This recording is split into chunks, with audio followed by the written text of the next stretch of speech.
2 years previous to this, Duffy had been in the newspapers at the nearby mile 60 for problems along the line between the work crews. What the railroad needed, of course, is the ability to do backbreaking labor, ideal cannon fodder for the Industrial Revolution. And the newspaper called them the sturdy-looking band of the Sons of Erin. Duffy was already well on his way to becoming a rich man by this time, and this contract at mile 59 was the most expensive of any mile in the 82-mile system. Over $23,000 in the official contract. It would stretch out to almost $10,000 more by the time it was actually done after the death of our crew, whereas the typical mile only cost about $4,000 to complete. So this was really, probably the biggest industrial endeavor in the state of Pennsylvania at that time that our guys were brought out to do.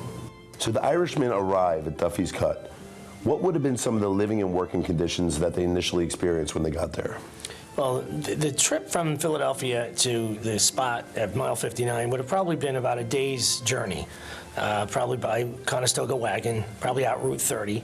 We don't believe that our fellow Irishmen at that time had any experiences in the city other than to see it from a Conestoga wagon.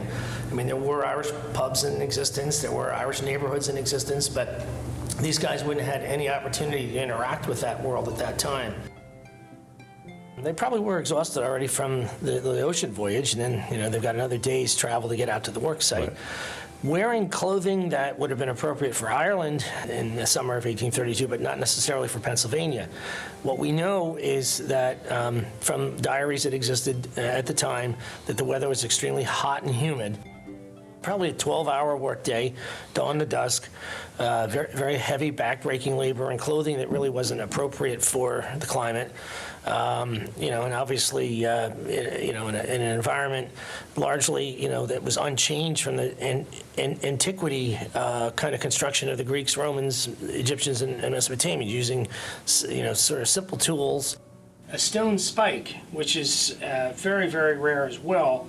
Apparently only drawings of this have survived, but in the very beginning days of the railroad, these were used in place of the later iron spikes that we're much more familiar with.